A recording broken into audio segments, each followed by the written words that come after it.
even, the DA's gonna be needing one person over here on this side. I ran off and left her.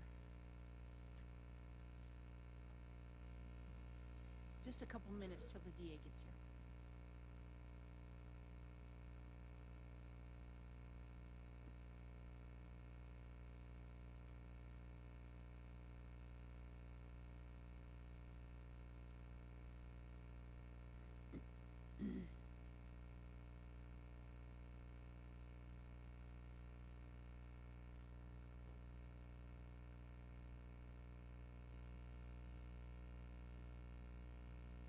Okay. Good morning. I'm joined here today by members of the Fresno County Sheriff's Office Homicide Team, as well as Fresno County District Attorney Lisa Smitkamp, to announce the arrest of a homicide suspect. Homicide detectives with the Fresno County Sheriff's Office have arrested 41-year-old Ramon Jimenez of Hanford. He's being held in the Fresno County Jail on charges of murder and domestic violence, and he's not eligible for bail. Jimenez is accused of killing 30-year-old Missy Hernandez, also known as Missy Perez, who at the time was his girlfriend.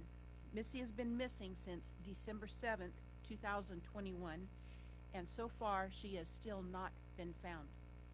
Based on the evidence so far and the investigation, the Fresno County District Attorney's Office is confident that it can successfully prosecute this case, even though we've not located Missy. Ramon Jimenez has been in jail since December 8th, 2021. This is due to him being arrested for a previous domestic violence incident. A murder charge was added to his record on January 11th. The last time Missy Hernandez was seen was at an art show in downtown Fresno on the night of December 7th. She left the show with Ramon Jimenez.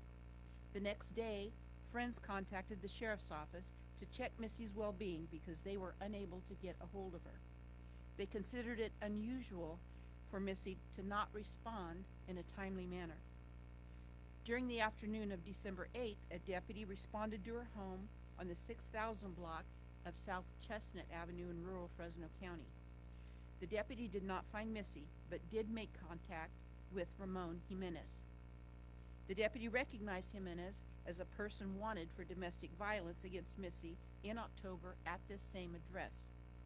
At the time, deputies responded and took a report from Missy, but Jimenez was not located.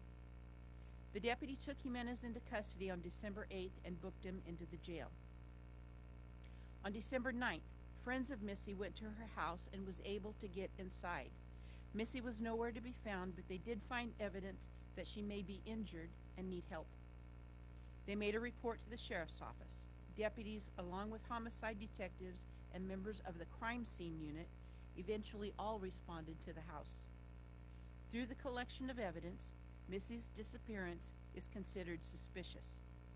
Detectives identified Ramon Jimenez as a person of interest and made a request to a judge that he be held without eligibility for bail, which was approved.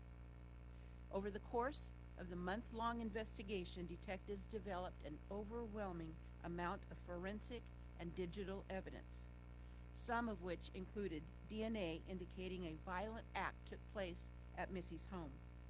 Digital evidence showed possible locations where Missy might be. Deputies searched those places but were unable to find her. Based on the evidence and the length of time Missy's been gone, detectives have reason to believe that she is dead and Jimenez is responsible for her death. We continue to search locations of where she possibly may be found. This remains an ongoing investigation, and anyone with information is asked to please contact Detective Gary Haslam at 559-367-4734 or 600-8209, or Dispatch Center, or people can still respond to Crime Stoppers at 498-7867. You can remain anonymous and be eligible for a cash reward. Now, I will say that friends of Missy's have been vital in reporting her missing, as well as helping us out with the information. I do want to indicate that what makes this case very unique is we are going to have a prosecution without having the actual body of the deceased person. The last time this happened in Fresno County was as a result of the 1974 murder of Mary Sue Kitts that was orchestrated by Clarence Ray Allen and ultimately led to the investigation and the homicides at Franz Market at Belmont and Temperance in Fresno County. So with that, I would like to introduce District Attorney of Fresno County, Lisa Smitkamp. Thank you so much, Sheriff. The Sheriff has done a great job of detailing some of the facts and circumstances which have led us to the ability to file murder charges. As she indicated, there was an open domestic violence case that this suspect was already pending when the murder case evolved. He has appeared in court once. The public defender did appear in court, but they did continue the arraignment.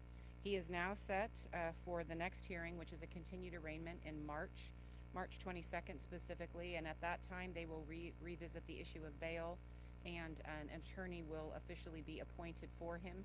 At this point, he is remaining in the Fresno County Jail on no bail, which means he is not eligible for release, even if he were to post a bond, because he is under no bail. This case is going to be prosecuted by the Fresno County District Attorney's Office Domestic Violence Unit, and the prosecutor will be Samantha Dukes.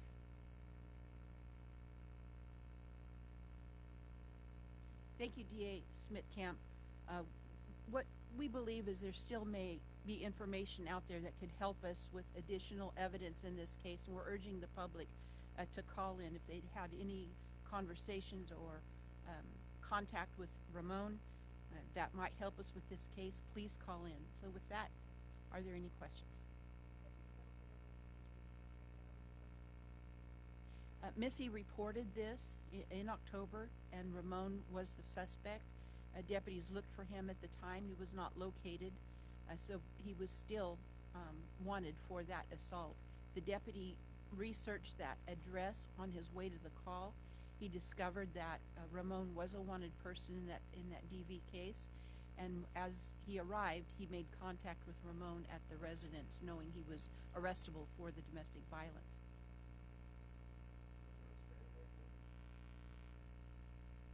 I don't know, did she? Yeah, she did, okay. So, not unusual in many domestic violence cases, even though there is a stay-away order, they obviously had contact after the domestic violence. That's not unusual in domestic violence cases.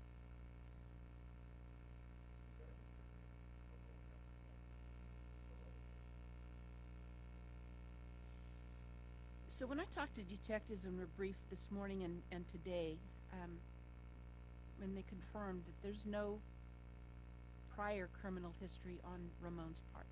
Based on the evidence at the scene and the prior domestic violence, we know now that he had the propensity for violence, and the evidence at the scene shows there was a lot of violence at that home.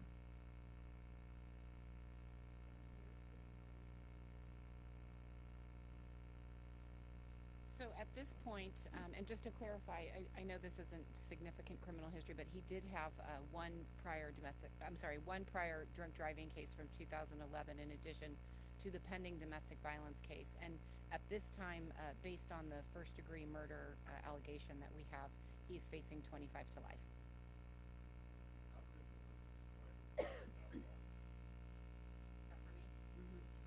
So it's always difficult to try cases if you don't have a perfect case. But I am confident after seeing what I saw this morning in the briefing.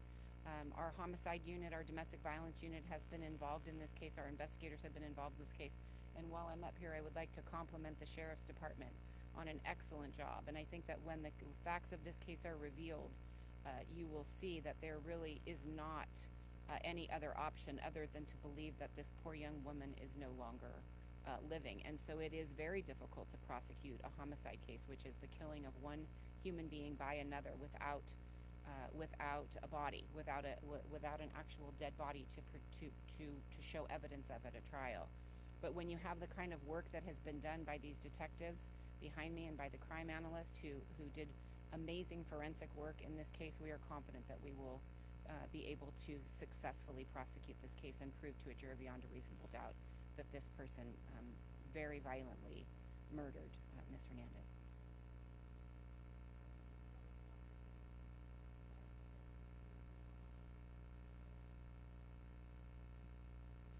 They hadn't been together for very long at all, um, but they were together at the time, of course, of the domestic violence. So, and frankly, it doesn't matter how long they were together, but they were together for a short amount of time. This kind of goes to previous relationships and friendships that either Missy or Ramon had. We believe there might be somebody out there, but that might have additional information than had communicated with Missy or with Ramon, and that's what we need in addition to what we have. So I'm encouraging the public to call in, let us know.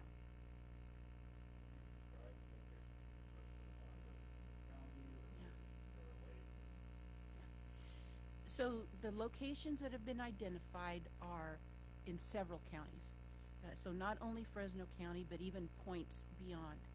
Detectives have done a lot of work. Just this morning, we got additional locations, so we're going to continue to search. So we are checking every location that has the possibility of having Missy's body.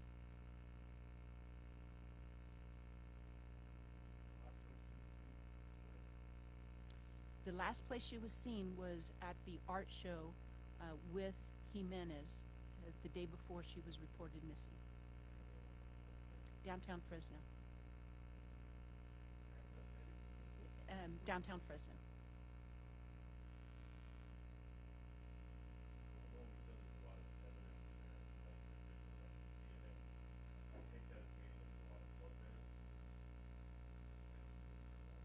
That's correct. We found evidence of a lot of blood at the scene.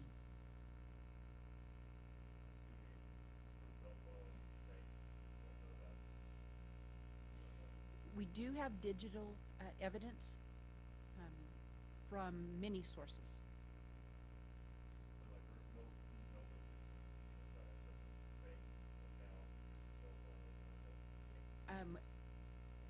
All of the evidence that we have, I'm not going to reveal the individual pieces that we have. Checking credit cards and bank statements and that kind of thing is a normal part of any investigation. I'll just say that we have a lot of digital evidence.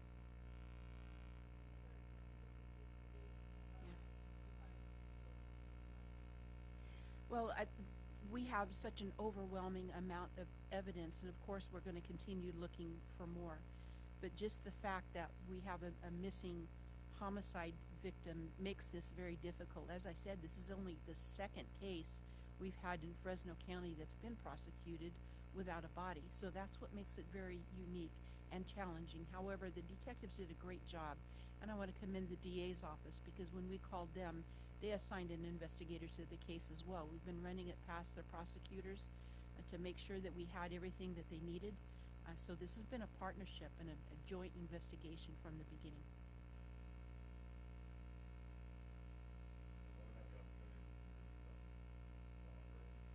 No, he's not eligible for bail.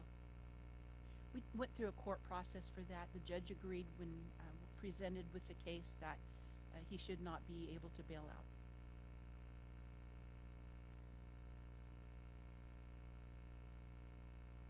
All right. Thank you all very much.